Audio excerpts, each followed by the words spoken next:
Sex is good, it's the cherry on top. When sex is bad, it's the elephant in the room. You're always like just devouring information because you know that the version who I was yesterday is not going to be good enough for tomorrow. And that's the same mindset you need to have and as a high value man to truly create that center of safety and security for your wife, your kids, your family, your community, and the world. What happens in a relationship is the longer that we're together, men will then write off the necessity of pursuit.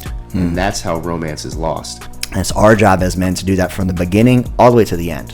And that's the gift of it, is that you get to have an intimate relationship that's built on loyalty and a great foundation where the sex is exciting. Femininity is a lot like a flower. You've got to have the right circumstance, you got to have the right nutrients, it's got to be watered, tended for, cared for. If you ever had a garden, you wanted to grow a flower, you know it's got to be nurtured and taken care of. Women are the same way.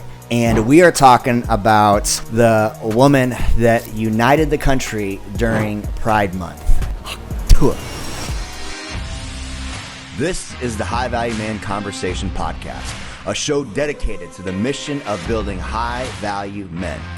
One great man means a great family, a great neighborhood, a better city, community, state, and the world. The question is, if not you, then who? Tuah! Spit on that thing. He did it right out of the gate. Welcome back to the High Value Man Conversation. This is episode 19. And we are talking about the woman that united the country during Pride Month. And you probably know her as the Tuah girl, spit on that thing. And the topic today we're going to talk about is how do you bring Tuah home and facilitate that type of loving, playful relationship that literally every single guy is just excited about. And also talk about a little bit of the background on what maybe potentially brought this internet sensation to life. Yeah, for sure. The guys are going to love this episode until they don't. They're going to love the idea of it, and then we're going to get into the nitty-gritty of what it requires from you. And so just know that there'll be effort attached to it. Yes. But it's worth it if you're really looking to have your own Tuah. Tuah. So ridiculous. I know. I saw that video, and I think we all have. I think the entire world has seen that video. And you're like, man, that's pretty hot. And she's a sweet, attractive. She got that southern twang going on. But there's something about just the playfulness that she brought to a sexual act that I think is so exciting. Not necessarily the what it alludes to. I mean, she's very specific what the topic is. But I think just the playfulness and the excitement, that level of vulnerability, honesty, and fun that can show up inside the bedroom when you have a loving, intimate relationship. That's exactly it. It's the playfulness. Yeah, it's a playfulness. Yep. 100%. And, we're going to give you guys a formula here because playfulness is a byproduct of what you get to create as a man. It doesn't just show up. And the one thing I do want to speak on to this is, we all want that playfulness in the bedroom. And we ultimately, at the end of the day, I believe, want a marriage that has that for life. Yeah. And you're walking it out, you're living it out, and having that type of intimacy, that type of sexual excitement and fun and playfulness, that's built by putting in the work. And if that just shows up for you one night during a one night stand, you're also in the back of your mind probably having some questions. How many other guys has she done this move with? And so to foster and facilitate a long-term relationship, I believe that you really need to build it out by the two of you really coming together on it. I love that. Yeah, and you're absolutely right. So as a guy that is walking out, that does have this type of novelty, excitement, and playfulness in my bedroom for years now, is that we didn't start that way. So even in the first couple of years of my marriage, we essentially lived sexless, and it was because of me. There's a bunch of story attached to that. We can go back into my own history and the shame and guilt that I had in my previous life. But what I can tell you is in 2019, something shifted for us. And it was really allowing Brittany, my wife, to come into her own femininity in the way that I saw her and the way that I interacted with her. So New Year's of 2019 will be in my brain for the rest of my life, where there was a massive shift for us over about a 48-hour period that has given us the opportunity to have the I'll just say the sex life that we have now. I'll save some context for a little later in the conversation. But regardless of where you are as a man in your relationship, if this is something that you want, and as we talk about, Aaron, I believe most, if not all men do, that regardless of what it looks like now, is that you can have it. Yeah. And my marriage is an absolute field test that it's possible. Yeah. I love that. Well, it speaks volumes to the work that you put in and the intentionality that goes behind it. and the structure that you've created and the safety and security that you've created. And those are all the foundations of what we're going to dive into. But I think the one thing that that internet sensation really leans into is that sex is designed to be playful. It's meant to be exciting and fun, and ultimately it's meant to be done with somebody that you have an intimate relationship with, that you're building that intimacy with. But I want to speak for just a second here to the gentlemen that are watching that are not married, not in relationship, and know that that's something they do desire and they want, but they're living in the world where we're over-sexualized, we're desensitized to sex, where just honestly there's porn literally everywhere, and it's hard not to feel like sex is such an important thing that you need to have with a lot of people, and miss out on the beauty and the benefit that you have being in a relationship where intimacy is built. And so let's take a minute, Josh, and just talk about the difference between sex and intimacy, because I think they're two very different things. Yeah, and for most men, if you were to say the word intimacy and ask for definition, they immediately go to the physical act of sex, and that is not by any means what intimacy is. Intimacy is the connection between two humans. It is what the Bible calls gnosko, or knowing of another individual, that I know you like I know myself, and I care for you the way that I care for myself. So knowing of a spouse or another individual in who they are, what makes them tick, what's important to them, and living a life that supports and fosters that safely is a great way of knowing. And then sex becomes then a byproduct of that, versus if sex is the focal point, then you never really get the opportunity to build the true relationship. And a sexual relationship without foundation, as many of us have all experienced probably countless painful times, is that it comes and goes like the wind, and it's empty and painful. Yeah. Versus having the time taken to build a true relationship with your partner, with your spouse first, then sex becomes the whipped cream and cherry on top. Yeah. And so research talks about this, is that when sex is good in a marriage, it can account for up to 15% of the overall marital satisfaction. When sex is not good in a relationship, it can account for up to 85% of the overall relational dissatisfaction. So when sex is good, it's the cherry on top. When sex is bad, it's the elephant in the room. So as men, we've got to get a grasp on how do we create and foster a relationship with how we live our lives with our wives, so that they have the ability and the freedom to be the hawk Tuah for us. Yeah, that's good. And I think it leans a lot into obviously how we show up as men. First and foremost, if you want the true high-value woman that is loyal to you, that is committed to the relationship, that is a lady in the streets and a freak in the sheets, is it Usher? Some preacher said that one day. Yeah, some preacher, yeah. Then you have to be able to be the man that actually creates that safety, security, that consistency, that structure, and also treats sex as an art rather than as just an act. And, that goes into understanding the flirtation, the tension, the positive emotional tension that you get to build, the seduction that you get to lean into. All of these things go into play, and it's something that you as a man need to lead. And if you are, let's say, having PG relationship sex and you want to get to that hawk Tuah level, there's also the domain of where you get to lead that to, and that all builds on the structure, the safety, security, and really taking the lead inside of the romantic role. That's it. And you said it with romance. Romance is the biggest key to having that type of relationship with your partner, with your spouse. And we've all had a relationship when it begins.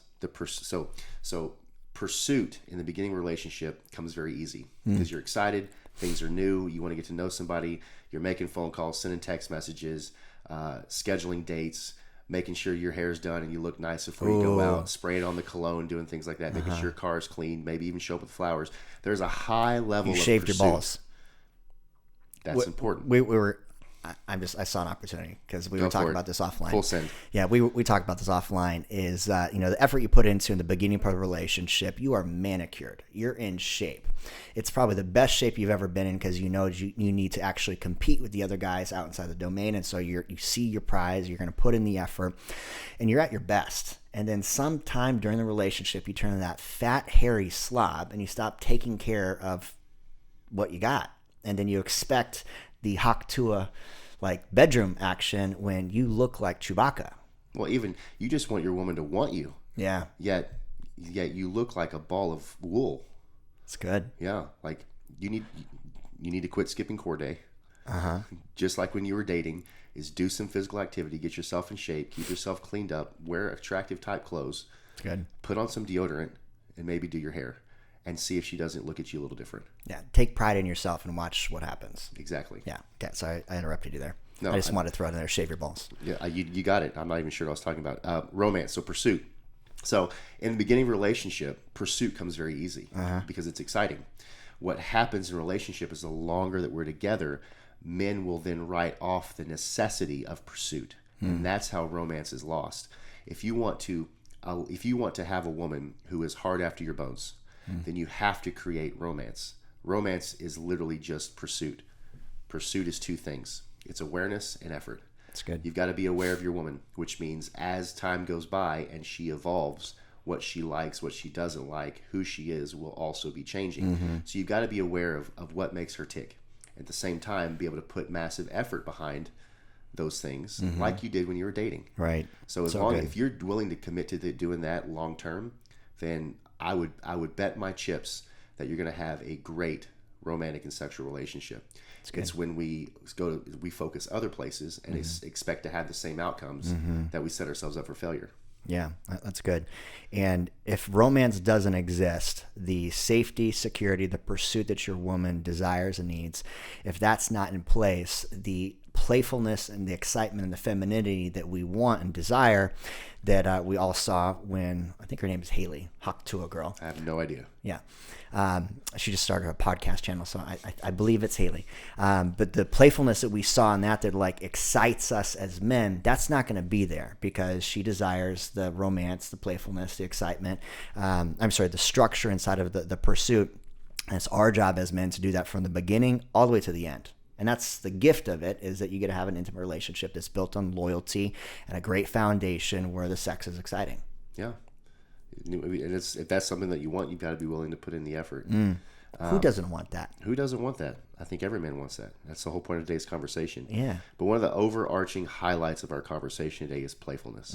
How do we integrate and create playfulness within our relationship with our spouses? And how do we do that long term? Yeah. It's good. And again, it's very easy in the beginning, but the longer you get in your relationship, the more aware you've got to be in who you are and how you're being, and also the amount of effort that you're giving. Yeah. Because the playfulness is a great barometer of where you are with her. So if she's not playful at all, it's probably because you're sucking your masculinity. Ooh, that's good. Just in complete honesty. Either you're a passive man and you're not standing in your own masculinity. Maybe you're not physically taking care of yourself and you look like Jabba the Hutt. If I hope that's not offensive, but at the same time, I don't care. It's the second Star Wars reference on this. Chewbacca and Jabba the Hutt. If I say that and that offends you, that means I'm talking to you. Yeah. So do something about it. And then also being aware enough to continue to pursue our spouses as the years go by will help produce for us this type of playfulness in the bedroom. Yeah, so the playfulness is really what we want to land the plane on, is we all desire to have that in our partner. We want her to be feminine, we want her to be exciting, we want her to be willing, and to create that space where you can actually have that novelty in the relationship. That's what we desire as men. And so what Josh is saying is there's some work that we have to do as men, because playfulness is a byproduct of the structure that masculinity creates. That's true.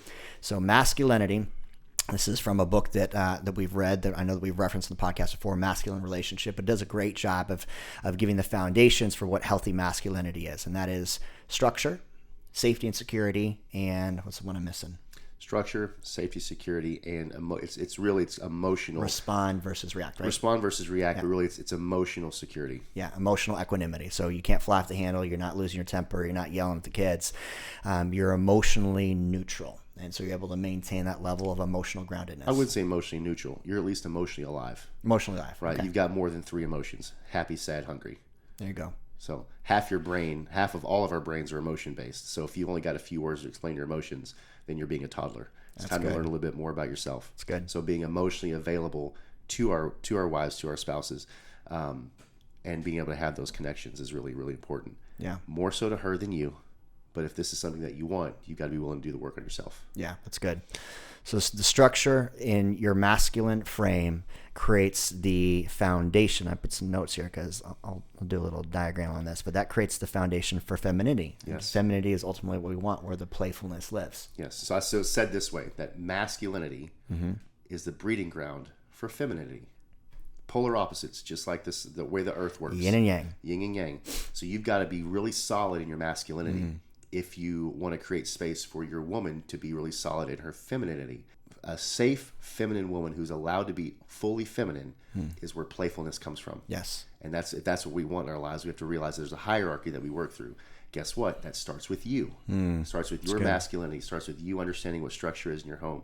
Starts with you taking care of yourself. Starts with you with your own emotional equanimity, showing up and being predictable. That whatever happens in the world, whatever happens in the home, isn't going to shake you. You're not going to run to the bar and have a drink just because it was such a hard day. Yeah. You're not going to fly off the handle and hurt the kids just because you're frustrated with yourself. Or you're not going to come home and completely disconnect and go lay on the couch and watch football because you just had so much going on today. You got nothing left to give. So that's creating structure and being emotionally available to her. So if you can own your masculinity, you then give her not just permission, but opportunity to own her femininity, which is beautiful. Femininity is a lot like a flower. As in, you've got to have the right circumstance, you've got to have the right nutrients, it's got to be watered, tended for, cared for. If you ever had a garden, and wanted to grow a flower, you know it's got to be nurtured and taken care of. Women are the same way. So your masculinity creates that opportunity for her to be feminine. And again, that's where the playfulness and the sexiness comes from. Yeah, that's good.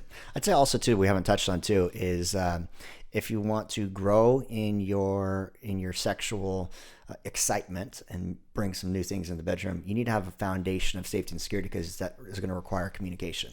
You're going to have to be able to ask for what you want and actually have good, healthy communication inside of your relationship dynamic so that you can explore those new territories. And all of that comes back to the structure piece that we just talked about, is being able to be responsive, not reactive, have safety and security, be able to lead, take charge, and actually show the way. But all that requires intimacy, like real foundational intimacy and closeness, rather than just sex. Exactly. Something I noted that I want to make sure that we give to the guys is what sex is utilized for by each of the sexes, and that men use sex to feel respected and for connection. Women give sex when they feel secure and connected and significant. That's good. So we're both working towards the same goals, but men and women go about it differently. Men use sex to feel connected and respected. Women give sex when they feel secure and connected. That's good. So it's a great aspect and good learning point for men, because often we feel like if we're making any sort of progress or wins in ourselves, let's say it this way, like I go to work, I pay the bills, I pay the mortgage, whatever you think that you do to produce is amateur. Everyone's doing it. Congratulations, you have a place to live. I'm happy for you. But what you want to do is to go beyond that, is in order to feel respected and to have the sex that you want, is to go beyond that and begin to meet her needs in safety and connection, and she'll meet you back in the same spot. And this is, you've said this before, trust is gained in droplets and lost in buckets. And so I think, a good point on this is like, well, man, I've been good for a couple of weeks and I'm meeting her needs and doing date night and rubbing her feet and all that stuff. Well, if you have breached her trust in any capacity, or if you have been a Chewbacca or Jabba the Hutt and you are just now turning your life around, you need to rebuild that. And it's going to take time, because she's looking at through the lens of safety and security primarily. And so it may take time to rebuild. But if you're in it for the long haul, then you're going to be invested into the work. It's very true. And even research leans on that every negative interaction that you have with your spouse or partner requires between 7 to 11 positives. So if you have multiple negatives in a row, multiple arguments, multiple conflicts, for every single occurrence of a negative interaction, you now need to have between 7 and 11, we'll just say 7 for the sake of simplicity, 7 positive interactions that are non-sexual in order to put another droplet back in your bucket. So if you poured your bucket of trust out, you're not going to get it filled back probably in a week or months, whatever it may be for you, whatever you did to get in the doghouse, we'll call it that way. But you also need to be very aware of the positive interactions that you're having to create security. So for every 7, you get a droplet. Every 7, you get a droplet. If you have a negative, you just poured your bucket out again. So how many times, again, we say this all the time, but how many laps are you going to take? Yeah. Right? How many times are you going to pour out your bucket? Right? Continue to be consistent in the positive things. It's good. And that consistency really comes down to, I think we could summarize this, is proper self-care as a man, and like really prioritizing what it means to be a high value man. So you prioritize your faith.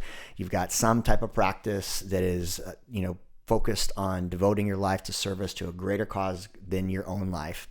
You are prioritizing your fitness. You look good and take care of your body. You can actually protect, provide. You can stand in the gap. You can take the groceries in the house, and you don't get winded walking up a flight of stairs. So you prioritize your fitness. You prioritize your family meetings, family core values, created some structure for the entire family, but your kids respect you, your wife respects you because you're consistent inside the household. And your finances, you make money in the marketplace. And if you don't make the money that you know that you should, you develop new skill sets. You learn new things. One thing I'll lean into and compliment you on, man, is you are constantly gaining new information. You're always like just devouring information because you know that the version who I was yesterday is not going to be good enough for tomorrow. That's right. And that's the same mindset you need to have, and as a high value man, to truly create that center of safety and security for your wife, your kids, your family, your community, and the world. And so the structure that we're going to lay out for you guys is be the high value man. If you truly want to have a woman that is huck Tuah and spitting on that thing, and just enjoying like the excitement and the playfulness of femininity. And that's really what it is. That's it. What she broadcast across the internet that united so many men is playfulness and passion and just a general excitement and fun. Like, what guy doesn't want that in his romantic relationship? We all do. We all do. So let's dive into the house. We kind of explained the why we all want it. We kind of highlighted what it is that we want, being the playfulness. Well, how do we do it? I already talked about non-sexual touches, but I'll talk about it again. Is that most men, because I spend as much time as I do coaching with couples, is that we experience this all the time. Most men don't touch their wives unless it's for sex. So in the beginning of a relationship, you're typically holding hands. There's a lot of hugging and lower back hand placements, things like that. Women desire to have those types of interactions. Typically, as men get married and time goes on, as those quit happening, we quit pursuing in a non-sexual way. So a great way to reinstall that in your relationship is to be aware of it, and not that smacking a booty every time you walk past it is bad, because I do it. And so I can't tell someone else not to do it, but it is fun. But to be aware of touching your wife or your partner more often in non-sexual ways, so that you're not training her unconsciously that every time you touch me it's because you want sex. That's good. Then it becomes about your release, and it's less about her connection. Yeah. She's got to have the connection. So making sure you have non-sexual touches throughout the day is a great way to crock pot your girl. Men are microwaves, women are crock pots. So good. Go deeper on that, because that's so simple but profound. So men, pretty simple. Guys are simple. We all know this. Yeah. We're microwaves. We can go from 0 to 100 in the amount of time it 30 takes seconds to type it in and press start, which means we go from normal to horny and ready in a moment. Women are not that way, right? So women are crock pots. Crock pot means you got to be putting in the right ingredients. You got to be secure in who you are, showing up day to day, doing the same things, being predictable, being masculine and owning your role within the house, providing, being strong in the 4 areas that we talk about in High Value Man. That is the ingredients that go in, and then like the loving text messages through the day, or the call that says, hey, just want you to know I'm thinking about you. You're a hottie. I can't wait to kiss you later. You slow cook those things, so that when she is ready to interact with you, you've got this crock pot type meal, and not the, I forget what they're called, not the hungry man quick microwave thing that you throw in and bake for 30 seconds. The bachelor meals. Bachelor meals. But no, that's just it. Just understanding that as a man, you're a microwave. She's a crock pot. You have to approach her differently. Another way to do that is that we do in our house, and this is all research based. You hear me say this often, men, that I'll say this is based on research. That doesn't mean I don't do it. I would just rather it's based on research versus it's my opinion, that it's just working in my home. So I say it this way. Research talks about the power of an 8-second kiss, right? An 8-second kiss doesn't lead anywhere. But for all of us who've been in long-term relationships, or you've been married a while, how often are you still making out? It's good. Right. I'll gladly say my wife and I make out every day. It's because we want to. But where did that start? It starts as an 8-second kiss. So this is one of my favorite pieces of homework to give men because it throws most women into a good fan. So as you're passing your wife, just randomly, push her up against a wall in your house and lay on her an 8-second kiss, a good 8-second kiss. And then don't say a word and walk off like Big Papi. Bam, mic Boom. drop. Boom. Try that and start to, if you're willing to do that every day for a week, see what starts to shift in her, and you'll see a sparkle come back alive. You'll start to see a spark come back in her, as her maybe even chasing you down. These are parts of pursuit that men lose in long-term relationships. So 8-second kiss is one of my favorites. That's good. We already talked about masculinity and how important it is. You're never going to have a classy woman that's feminine and playful if you're not owning your masculine role. So good. So masculinity is these things that we highlighted. So it's structure. We've got to have structure. We've got to create security. And we've also got to be emotionally available. Those are 3 things that you've got to own. Great resource that Aaron mentioned to go and learn more about that. Or you can continue to listen and follow here to hear more about that anyway. But again, masculinity is the breeding ground of femininity. Femininity fosters playfulness. So if you want that hot Tuah playfulness, here's the roadmap to get there. It's good. Here's the roadmap to get there. And another how-to, Aaron already mentioned it, take care of yourself. So good. Don't be a slob. Yeah. Follow Aaron.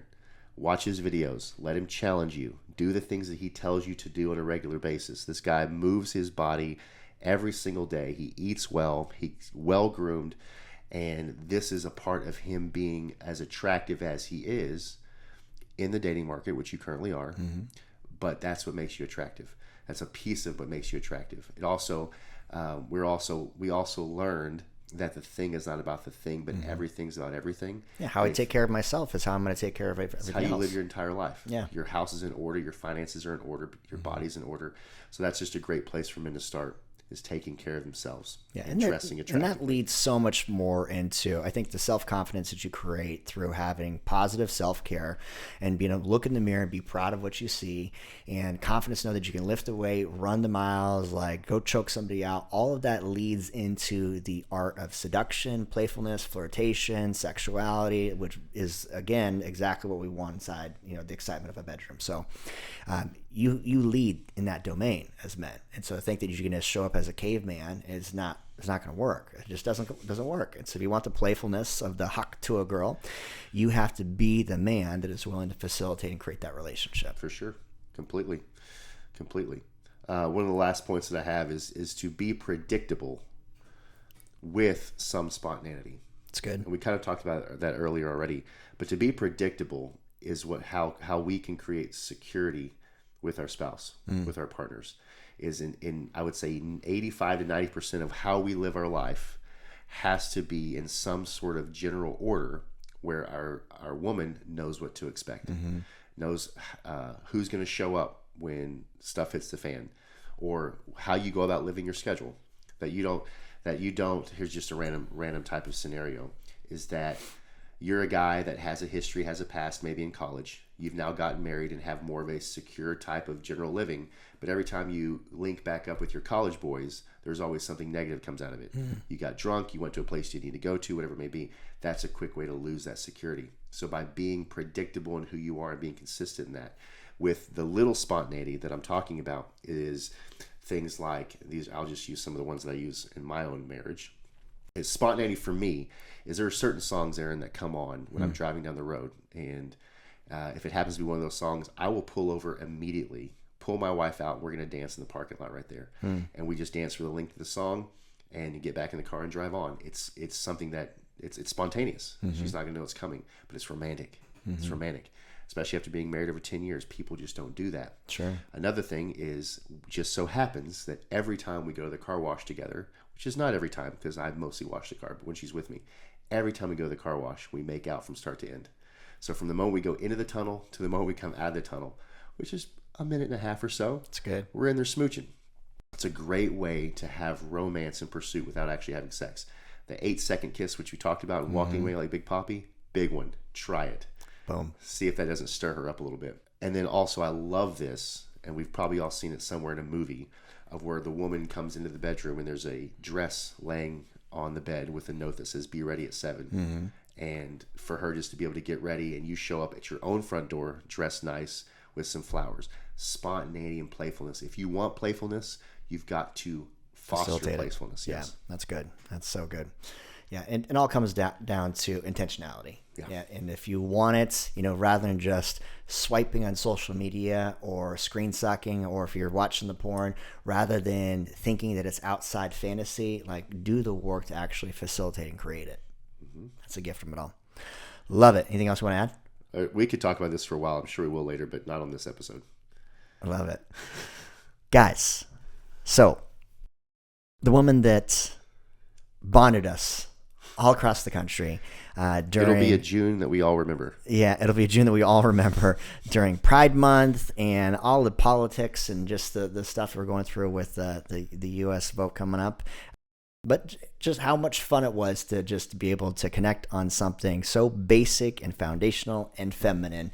And that's the energy we ultimately want with our partners. The hot Tuah girl, spit on that thing. Goodness. And how to bring it home. It ultimately comes down to you being the man, leading, taking charge, and setting the tone and taking the lead and being the example that is actually worth following. Be a high value man. That's how you get it. Boom. Much love, many blessings. Talk to you guys soon. Hot Tuah.